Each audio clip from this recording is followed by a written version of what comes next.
प्रिय विद्यार्थियों, मैं doctor Om Prakash Kumar, assistant professor ancient Indian history, culture and archaeology department, DVPG college Varanasi से आज हमने चालकुलिथिक कल्चर ऑफ मध्य प्रदेश की ताम्रपाषाणिक संस्कृतियाँ, proto historic and early historic archaeology of the Indian सब कॉन्टिनेंट मीन्स भारतीय उपमहाद्वीप का आद्य ऐतिहासिक तथा आरंभिक ऐतिहासिक पुरातत्व प्रश्न पत्र से इस बिंदु को लिया है जो PG सेकेंड सेमेस्टर में पढ़ाया जाता है। इस टॉपिक का मैंने प्रथम पार्ट पिछले लेक्चर में दिया है और इसका सेकेंड पार्ट इस व्याख्यान में प्रस्तुत कर रहा हूँ। इसका प्रथम पार्ट गाथा संस्कृति का था और द्वितीय पार्ट मालवा संस्कृति से संबंधित है। मालवा संस्कृति को समझने के मुख्य बिंदु क्या हो सकते हैं? इसमें प्रस्तावना, मालवा संस्कृति की पुरास्थल, अधिवास प्रक्रिया, निर्माता जिसमें दो तरह के मत दिए जाते हैं, विदेशी उत्पत्ति का मत और भारतीय उत्पत्ति का मत। फिर भौतिक पुरावशेष, इसमें मृद भांडों पर चर्चा होगी, ताम्र उपकरणों पर चर्चा होगी, लघु पाषाण उपकरणों पर चर्चा होगी, मनकों पर चर्चा होगी, कृषि, पशुपालन एवं खाद्यान्न तथा उपसंहार पर चर्चा होगी। मालवा संस्कृति की प्रस्तावना क्या हो सकती है? मालवा संस्कृति का नामकरण मालवा पठार क्षेत्र में स्थित इस संस्कृति के पुरास्थलों के उत्खनन के आधार पर पड़ा है। मुख्य रूप से मालवा का जो पठार है उसी के क्षेत्र में ये पुरास्थल स्थित है, जिनके उत्खनन के आधार पर इसे मालवा क्षेत्र की संस्कृति के रूप में जाना गया है। इस क्षेत्र के प्रमुख पुरास्थलों में नवदा टोली और महेश्वर हैं। नवदा टोली और माहेश्वर पुरास्थल मध्य प्रदेश के खरगोन जिले में प्रवाहित नर्मदा नदी के बाएं तथा दाहिने तट पर आमने सामने स्थित है। मीन्स से नदी जो प्रवाहित हो रही है वो इस दोनों पुरास्थलों के बीच से होकर के जाती है। इस संस्कृति को पुरास्थलों के पुरातात्विक उत्खनन की परंपरा के आधार पर प्रथम ज्ञात पुरास्थल नवदा टोली को लक्ष्य करके नवदा टोली ताम्रपाषाणिक संस्कृति की शब्दावली प्रदान की जा सकती है। इसका तात्पर्य यह है कि पुरातत्व में जब किसी पुरास्थल पर पहले बार उत्खनन होता है तो उस पुरास्थल के आधार पर प्राप्त संस्कृति का नामकरण कर दिया जाता है। जैसे हम लोग सिंधु घाटी को हड़प्पन कल्चर के रूप में भी जानते हैं, उसी तरह से नवदा टोली प्रथम पुरास्थल है जहाँ पर उत्खनन किया गया है। इसके आधार पर इसे नवदा टोली ताम्रपाषाणिक संस्कृति की शब्दावली दी जाने की बात पुराविदों द्वारा करी गई है। नर्मदा नदी के दक्षिणी तट पर स्थित नवदा टोली पुरास्थल का उत्खनन Deccan college and post graduate research institute Pune तथा MS विश्वविद्यालय बड़ौदा द्वारा सन 1952 तथा 1957 से 1959 ईस्वी के मध्य प्रोफेसर हसमुख धीरज लाल संकालिया HD संकालिया के निर्देशन में कराया गया था। इसके परिणाम स्वरूप 5 कालों के सांस्कृतिक साक्ष्य प्रकाश में आए थे, जो नीचे से ऊपर निम्नलिखित हैं। इसमें जो प्रथम काल है वो आद्य ऐतिहासिक या ताम्रपाषाणिक काल है, जो 1500 से 1200 ईसा पूर्व के मध्य अस्तित्व में रहा। द्वितीय काल आरंभिक ऐतिहासिक काल है, जो 400 से 100 ईसा पूर्व के मध्य अस्तित्व में था। तृतीय काल आरंभिक ऐतिहासिक काल है, जो 100 ईसा पूर्व से 200 ईस्वी के मध्य व्याप्त रहा। चतुर्थ काल परवर्ती ऐतिहासिक काल है जो 200 से 500 ईस्वी के मध्य अस्तित्व में था, और पंचम काल मध्यकाल या मुस्लिम मराठा काल है जो 1200 ईस्वी से आगे या थोड़ा इसके पूर्व इसकी तिथि प्रदान की जा सकती है। मालवा संस्कृति के पुरास्थल। मालवा संस्कृति का फैलाव मध्य प्रदेश में नवदा टोली, माहेश्वर, नागदा, कायथा, एरण, मनोती और डंगवाड़ा पुरास्थलों पर मुख्य रूप से है, तथा महाराष्ट्र के बाहाल, सोनगांव, चंदोली, प्रकाश, इनाम गांव और दायमाबाद पुरास्थलों तक फैला हुआ था। अधिवास प्रक्रिया। नवदा टोली के अधिवास का बहुत स्पष्ट साक्ष्य तो नहीं प्राप्त हुआ है, वरन नागदा और एरण में इनकी बस्ती सुरक्षा प्राचीर और परिखा से घिरी हुई थी। मीन्स डिफेंस वाल भी इन लोगों ने बनाया था और डिफेंस वाल के बाहर डिच की भी खुदाई करी थी। और डिच की खुदाई करके जैसा जानते हैं आप, इसमें पानी हुआ करता था और पानी होने से सामान्य स्थिति में इनके आवासों तक नहीं पहुंचा जा सकता है, इसलिए सुरक्षा की दृष्टि से परिखा का भी निर्माण किया जाता था। आवरा पुरास्थल जो मंदसौर जनपद में है से भी सुरक्षा प्राचीर का साक्ष्य मिला है। इनके मकान गोलाकार अथवा आयताकार रूप में बने हुए थे। घरों में गोलाकार जो आवास है इसका व्यास 3 मीटर तथा आयताकार आवासों का व्यास 3.5 गुणे 2.5 मीटर का होता था।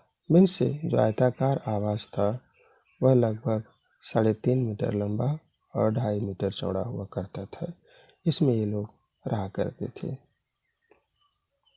आवासों का निर्माण लट्ठों या फट्ठों को खंभों के रूप में गाड़ कर किया जाता था।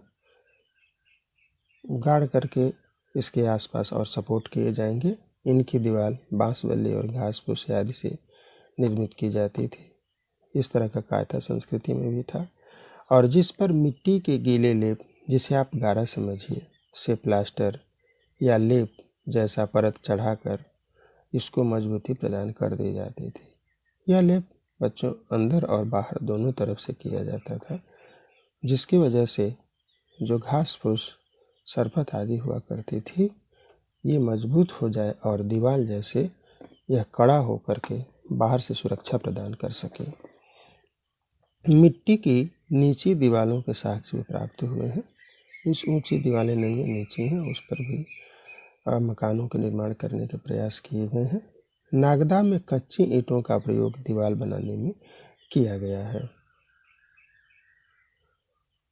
फर्श मिट्टी तथा पत्थर के छोटे टुकड़ों को मिलाकर कूट पीट कर बनाया जाता था। यह दोनों एक साथ मिला दिए जाते थे और इनको पीट पीट करके फर्श को मजबूत किया जाता था। इस फर्श को साफ करने के लिए चूने का लेप भी किया जाता था, जैसा आज प्लास्टर किया जाता है, सीमेंटेड कर दिया जाता है उस तरह का। छत सामान्यतः सपाट अथवा शंक्वाकार होती थी और इस तरह की छत कायथा में भी थी। आवासों में भोजन में प्रयुक्त होने वाले मिट्टी के बर्तन, सिलबट्टे और चूल्हे मिले हैं। चूल्हे 1 और 2 मुंह वाले हैं। इसका तात्पर्य कि यहाँ पर परिवारों का जैसा स्वरूप था, छोटा और बड़ा, उसके आधार पर 1 और 2 मुंह के चूल्हे का निर्माण इन लोगों ने किया होगा। कालानुक्रम। मालवा संस्कृति के कालानुक्रम के लिए सापेक्ष और निरपेक्ष दोनों ही विधियां उपलब्ध हैं। कायथा के उत्खनन में नीचे से ऊपर कायथा संस्कृति, तत्पश्चात आहड़ संस्कृति और पुनः मालवा संस्कृति प्रकाश में आई थी। अतः मालवा संस्कृति आहार संस्कृति से नवीन या बाद की है। HD संकालिया ने मालवा ताम्रपाषाणिक संस्कृति को सापेक्ष तिथि विधि के अनुसार 1000 ईसा पूर्व से 500 ईसा पूर्व के मध्य माना है, परंतु कालांतर में उन्होंने यह महसूस किया कि इसकी तिथि और प्राचीन दी जा सकती है। तब उन्होंने इसकी संस्तुति 1200 ईसा पूर्व से 700 ईसा पूर्व के मध्य प्रस्तावित करी थी। कायथा, नावदाटोली एवं एरर आदि पुरास्थलों से रेडियो कार्बन तिथियां भी प्राप्त हुई थीं। अभी तक तो यह सापेक्ष तिथि विधि थी जो स्तरीकरण के आधार पर ज्ञात थी। अब वैज्ञानिक विधियों के आधार पर भी तिथियां ज्ञात हुई हैं। नावदाटोली से 8 रेडियो कार्बन तिथियां मिली हैं जो 1600 ईसा पूर्व के आसपास आती हैं। इन्हें औसत रूप से 1700 ईसा पूर्व से 1200 ईसा पूर्व के मध्य मान्यता दी गई है। इस स्तरीकरण से और प्राचीनतम तिथि रेडियो कार्बन के आधार पर ज्ञात हुई है। निर्माता। मालवा संस्कृति के निर्माता कौन लोग थे? इसके लिए विदेशी उत्पत्ति का मत एवं भारतीय उत्पत्ति का मत दिया जाता है। विदेशी उत्पत्ति का मत, इस मत के समर्थक HD संकालिया और रूसी पुराविद YA जिडनेप्रोवस्की हैं।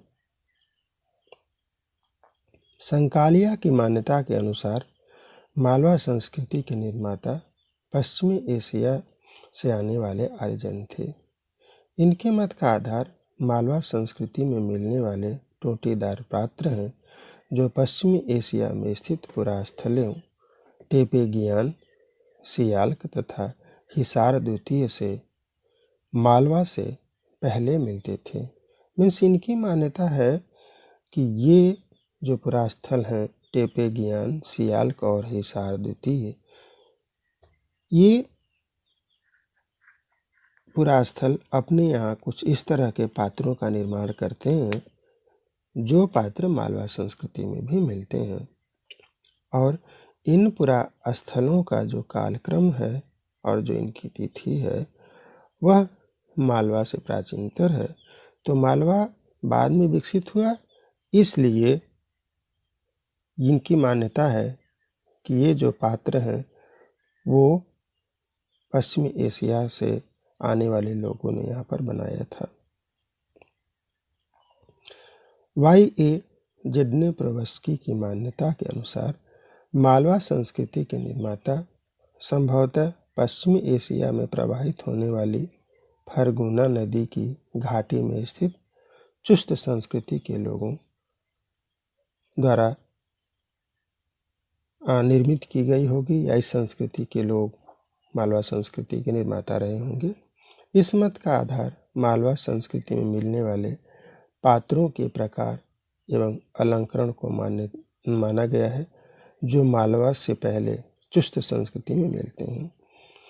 इनकी मान्यता ये है कि जो पश्चिमी एशिया में फरगुना नदी प्रवाहित होती है, यहाँ पर जो चुस्त संस्कृति विकसित हुई थी, इसमें कुछ ऐसे पात्र बन रहे थे जिन्हें मालवा संस्कृति के लोगों ने अपनाया था।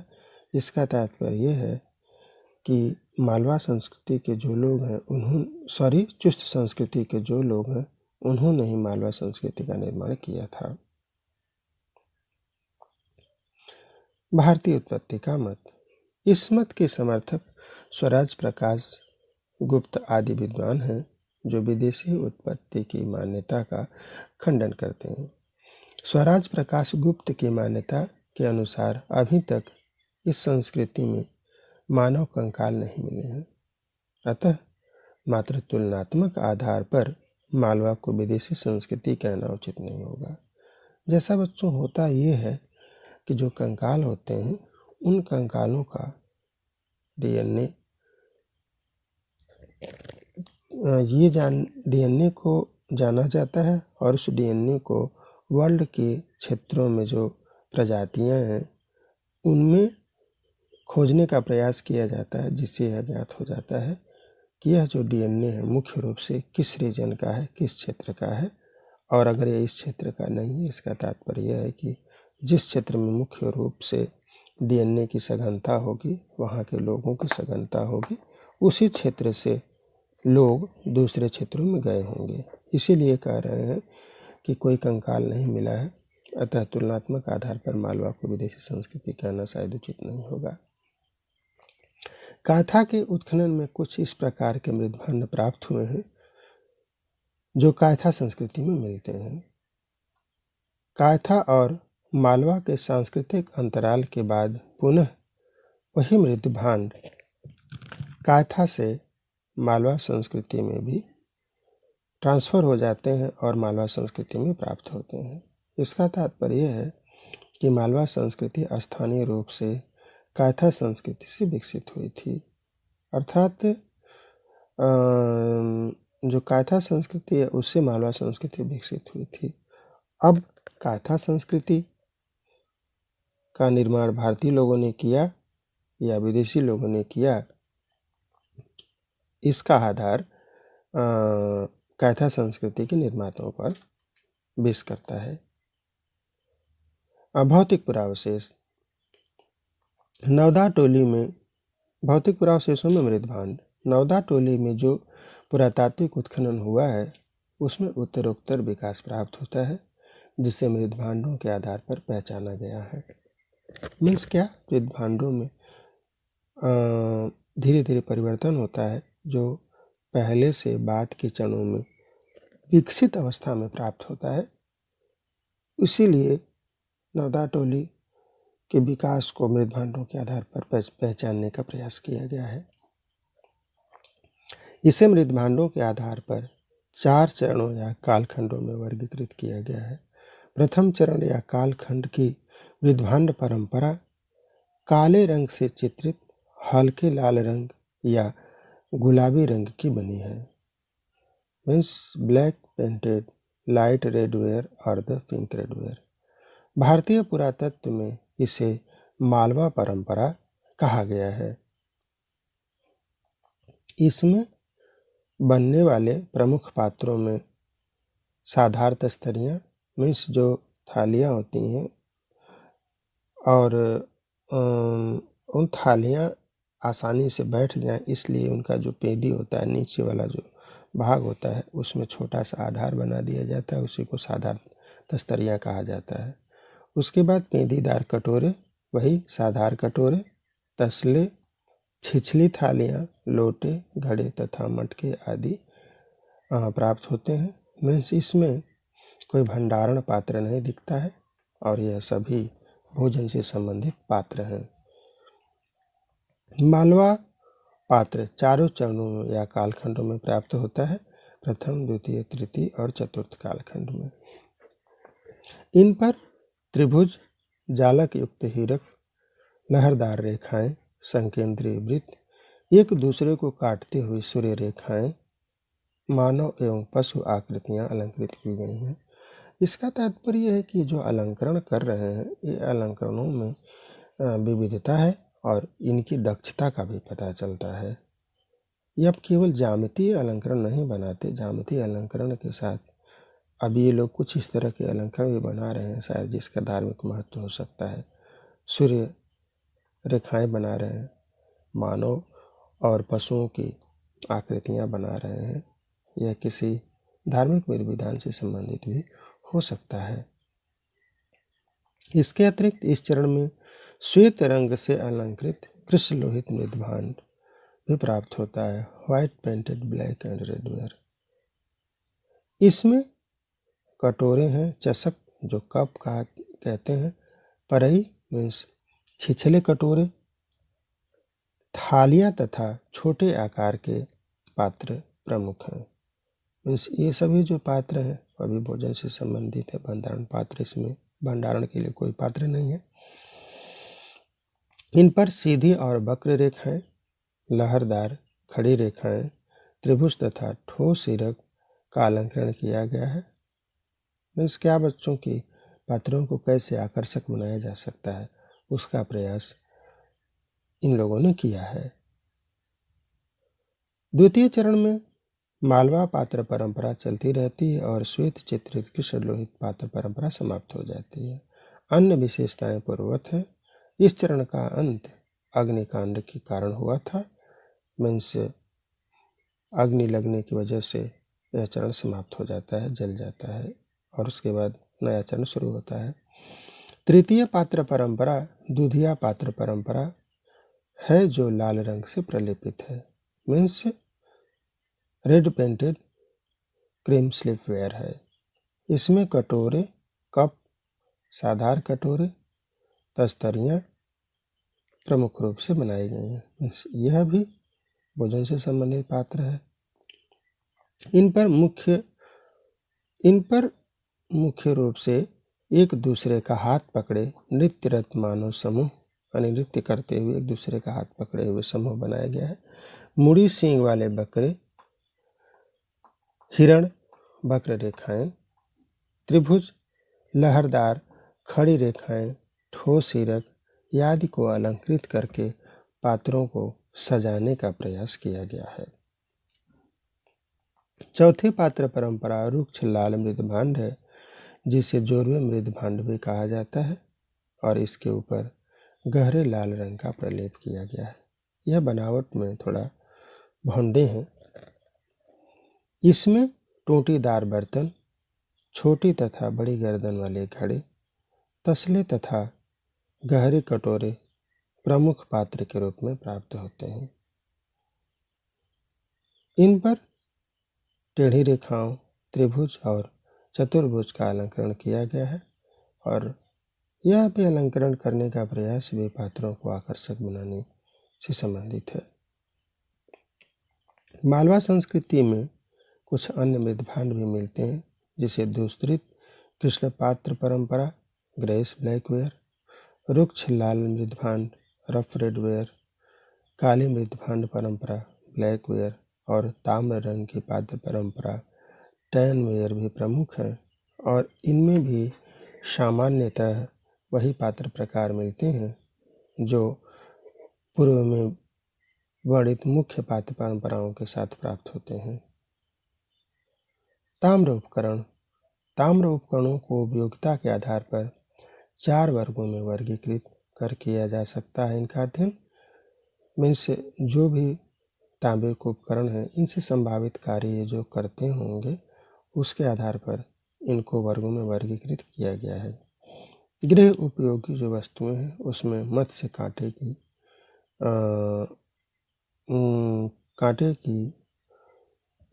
जो है कि वर्गीकृत किया जा सकता है। दूसरा बढ़ई गृह उपयोगी जो वस्तुएं हैं, इसमें चिपटी कुल्हाड़ियाँ हैं और यह जो चिपटी कुल्हाड़ियाँ हैं यह गृह उपयोगी वस्तुओं के अंतर्गत भी आ सकती हैं और बढ़ई गृह के अंतर्गत भी रखी जा सकती हैं। युद्ध या आत्मरक्षात्मक जो वस्तुएं हैं उसमें खंजर है, ये अपनी रक्षा के लिए इसको बनाते रहे होंगे या किसी पर हमला करने के लिए भी इसका प्रयोग करते होंगे। सौंदर्य उपयोगी वस्तुएं चूड़ियाँ हैं, छल्ले हैं, मनके हैं और कुंडल हैं।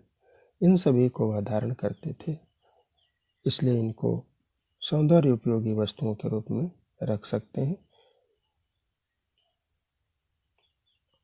लघु पाषाण उपकरण।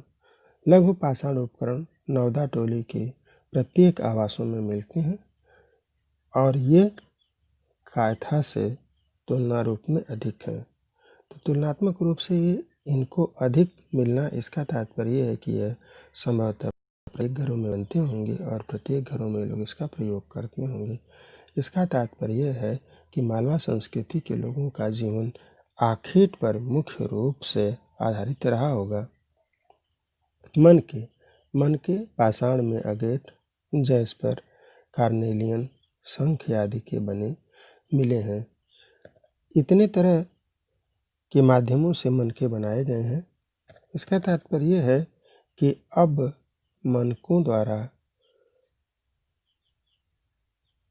शरीर को सुंदर बनाने का, आकर्षण का प्रयोग किया जाता रहा होगा धारण करके। कृषि, पशुपालन एवं खाद्यान्न। नवदा टोली की ताम्रपाषाणिक संस्कृति के लोग जौ, गेहूं, चना, मसूर, मटर, धान, मूंग, उड़द आदि अन्नों की कृषि करते थे। पशुपालन, पालतू पशुओं में गाय, बैल, भैंस, बकरी आदि पशुओं की अस्थियां मिली हैं। इसका तात्पर्य यह है कि ये सभी पालतू हैं तो इनका ये पालन कर रहे होंगे। खाद्यान्न, उपर्युक्त दाने जो कृषि हो रहा है और पालतू पशुओं जिसमें दुग्ध और मांस के लिए इनका प्रयोग हो रहा है। इसके अतिरिक्त जंगली पशुओं में हिरण और सूअर की हड्डियां तथा जलजीवों में कछुए और मछलियों की हड्डियां प्राप्त हुई हैं। इसका तात्पर्य यह है कि हिरण, सूअर और कछुए तथा मछलियों की हड्डियां मिलने से यह स्पष्ट होता है कि इनका भी प्रयोग ये लोग अपने खाद्यान्न में करते रहे होंगे। अंत्येष्टि संस्कार। मध्य प्रदेश के बाहर में मालवा सांस्कृतिक चरण से अंत्येष्टि कलश में बच्चों को दफनाकर अंत्येष्टि संस्कार किए जाने की परंपरा है जो महाराष्ट्र में प्राप्त होती है।